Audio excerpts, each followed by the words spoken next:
There's nothing quite like a crisp Coke Zero to get your morning started. Hello, welcome to a very bookish Sunday in my life. I am super excited about this Sunday. I am headed to the Cincinnati Friends of the Public Library, Cincy Library Friends. I don't know if you all know this, but I am the part-time communications coordinator at that organization, which is a really cool nonprofit that both partners with and supports the local library system here in Cincinnati. So we receive discarded library books that are in really great condition, that are just no longer in circulation at the library. And alongside that and donations from the community, we can sell books and games and puzzles and all sorts of really cool things back to the community at affordable prices. So it's a real win-win for us all. So as the communications coordinator, I do our website, social media, and really kind of just document and tell the story of the organization that has been around for many years and is doing really great work. So I am headed there this morning to both get some content, and I'm working on learning how to cashier there. So we're going to do that. And then I'm going to a new book club. I am going to try to go to a library after to get some work done if I'm feeling funky fresh. But if I'm feeling more funky than fresh, we will just be going home instead. But either way, it's going to be a fun day. I'm also going to try to get some reading in. I need to finish the book that I am currently reading. I have been reading it for like 5 days, and it is like a 200-page book. What am I doing? I need to wrap her up and move on to other things. So that's the plan for today.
It is much later. I finished my shift at Friends. It was so fun.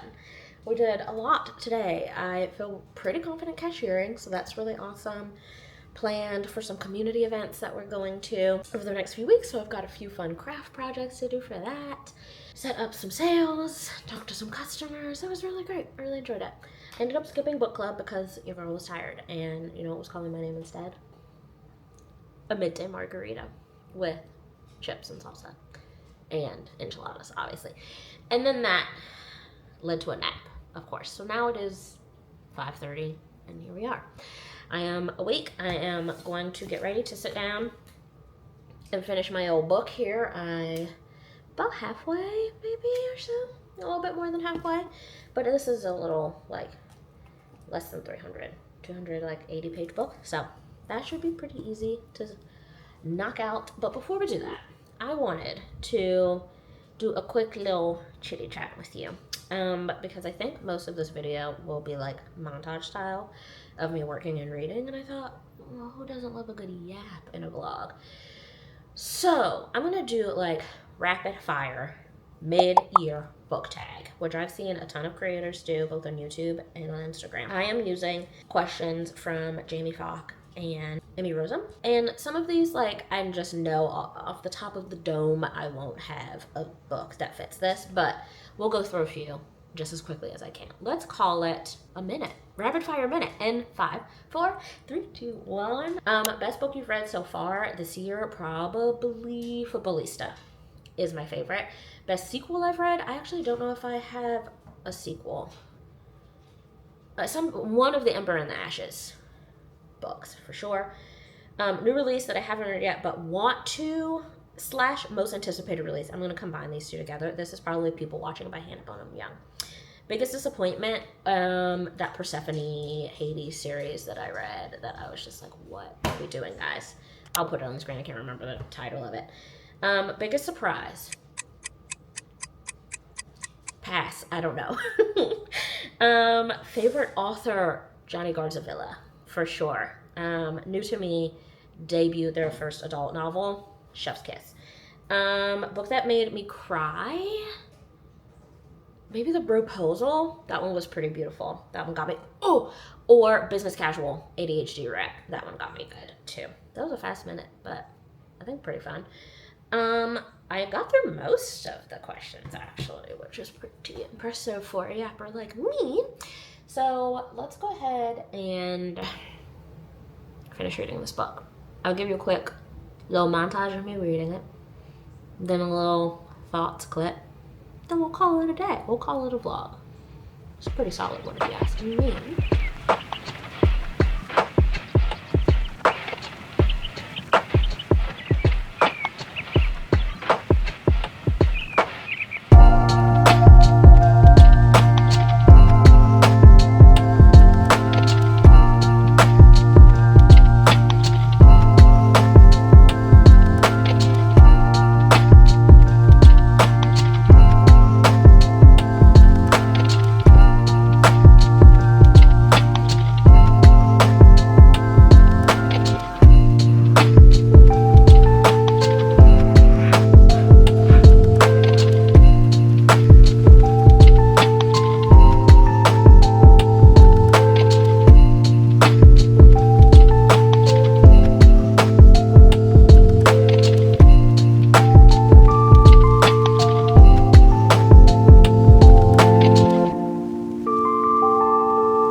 Right, I just finished the book.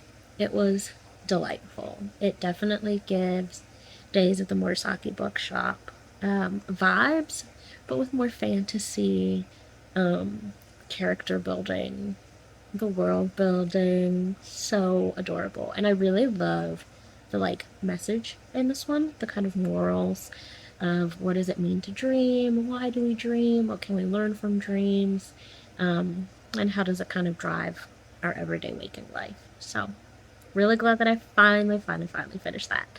I think I'm gonna give that 4 stars. That's a solid 4-star book for me. Okay, with that, I'm gonna wrap up my Sunday here, get ready for the week, and I'll see you in the next vlog. Bye!